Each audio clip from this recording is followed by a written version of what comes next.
Hey, what's up, Saberland? This is Chris coming to you tonight with a finished install. Um, this was finished a while back, but I've been trying to find time to do a proper video for it. Um, but I'm very excited about this. This is the my custom KRS4 from KR Sabers. Um, a lot of you guys are familiar with Cal over at KR Sabers. Phenomenal work. The machine work on this hilt is gorgeous. I could not believe it when I held it in my hand. I was like, "Oh my god. This is it's so cool. It's so slim, very much like Vader's Vault sabers that they machine. It feels like a katana or something, like a proper weapon, as opposed to like a big flashlight.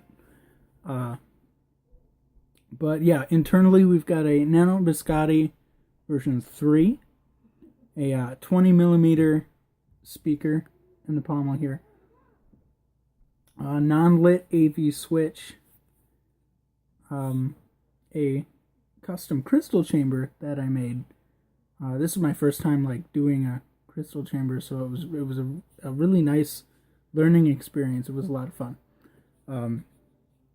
The LED, we've got a Luxon Tri red, orange, lime green, white, and the red, orange, and the lime green mix for a very nice yellow. It's probably one of my favorite shades of yellows that I've made so far. We got some custom etching on the shroud here. This is the Starforge symbol. This is an Old Republic inspired hilt, so I went with that. The idea was that this hilt was found in the ruins on Dantooine. If you're familiar with KOTOR, which I hope you are, if you're not, you should play it because it's one of the best games ever made. You're on Dantooine and you have to investigate these ruins, and they're this ancient structure, and you go inside and there's droids in there and they speak a weird alien language that nobody understands, and they're supposedly remnants of the builders that built the Starforge, and this immense thing of structure of power that Revan and Malik go searching for. So the idea was that this hilt was found in those ruins as a relic. You imagine it dusty and just broken, just being displayed on in a shrine, and somebody picked it up and took it. So that's the backstory behind this saber, hence the Starforge symbol. This was one of my first experiences doing acid etching myself, like actual etching, as opposed to just using it for weathering, which is how I weathered this hilt. Primarily acid etching, and then a little bit of spray paint that I baked onto the surface in the cracks and crevices, like right here. I don't know if my camera will pick up the crystal chamber details, but just that's comprised of a bunch of greeblies I found in my house, and also at a craft store.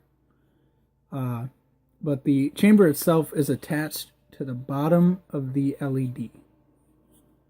So that's really cool. Custom KR V. This is a V1 blade plug that I customized with extra brass and whatnot, just to do something different with it, just so it wasn't like every other blade plug out there. That is also weathered with alumina black. Actually, I used on that. And I also added, I don't know if you could see, added some aluminum black around the edge of the emitter here to kind of represent the the carbon scoring that may occur from the heat of the blade. If you think about it, I mean, that would make sense to me, so I put it on there. Looks really cool. But so I'm gonna fire this up. So let's see. I'll show you the dark side. Okay, first font is Lord Blako's official Force Awakens Kylo Ren font. Speaking of Kylo Ren, I'm wearing my Kylo shirt, and I'm also wearing the hood scarf capelet thing. I made this as part of a cosplay, and I felt like it'd be a nice occasion to wear it while I'm doing this video review.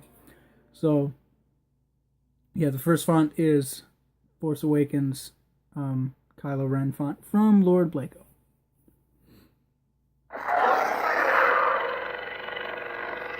Alright, nice yellow. Yellow always appears a little bit greenish on camera, but it's a nice golden yellow. There's the crystal chamber there, and when it's lit up you can see a lot of the detail in there.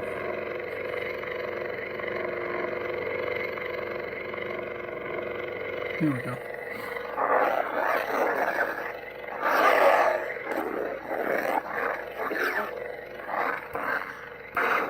White flash on flash.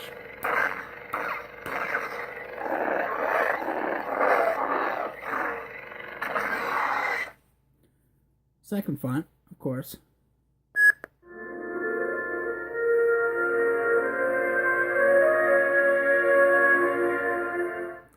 From Knights of the Old Republic, of course. I have to have that font on this saber. I don't remember the font maker. I apologize, but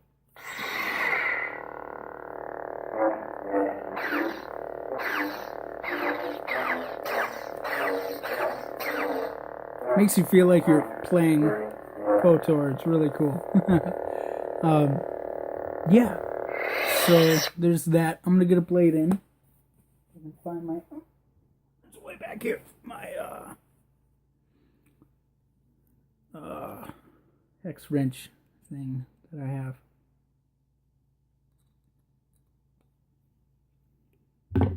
Out pops the blade plug. Here's a closer look at that. This is the housing of an LED that I got from Lead Supply. That's where that was from. So just brass glued in there, a little bit of rubber. But it's cool because the light shines from like the inside of here. And it has this really cool look to it that I'm really, really happy with. So I'm loving the way that turned out. Grab my, this is my Vader's Vault dual diffuse blade.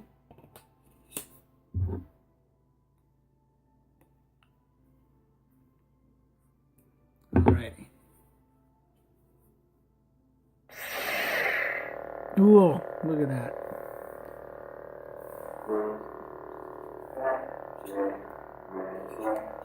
Really, really bright. I'm really happy with the brightness that I got out of this Tri-Cree combo.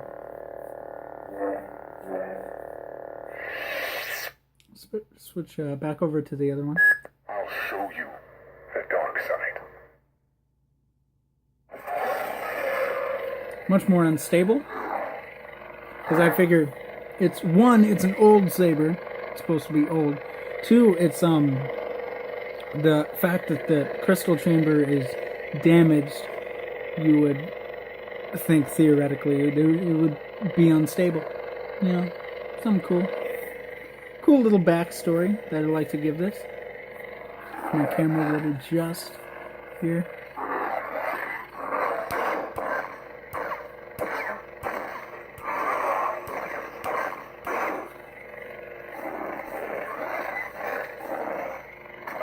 I'm really surprised at the loudness of the 20mm speakers, because they're so small, like they're so itty bitty. Actually, here, I'll take the blade out and I'll show you the chassis.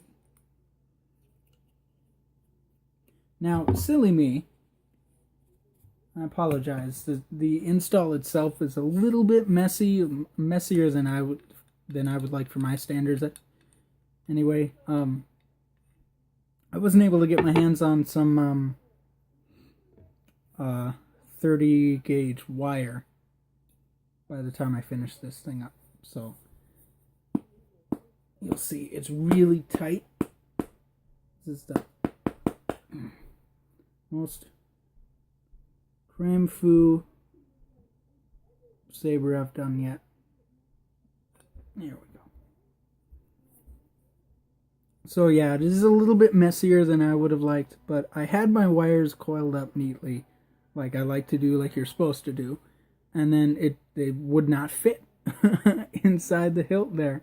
So I had to uncoil them and flatten everything out and reposition everything, which I really hated doing because I'm like super critical, especially of myself. But everything is nice and secure in there.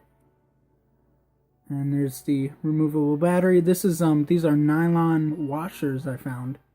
And this is, I can't remember where I got this from. It's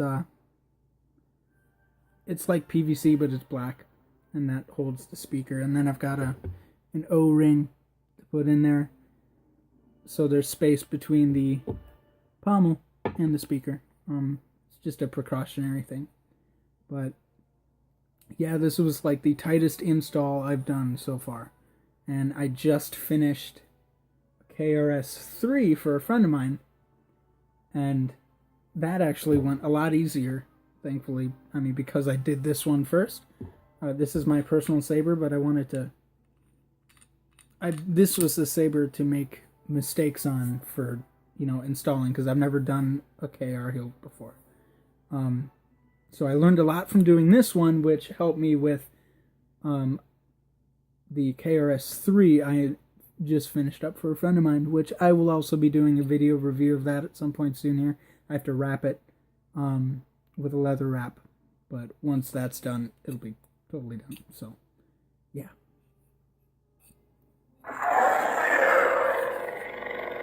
I'm loving this saber, guys. Loving this hilt.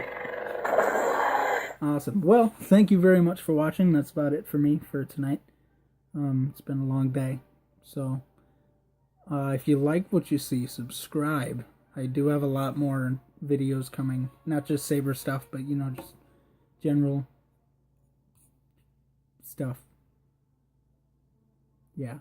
So, thank you guys for watching. May the force be with you.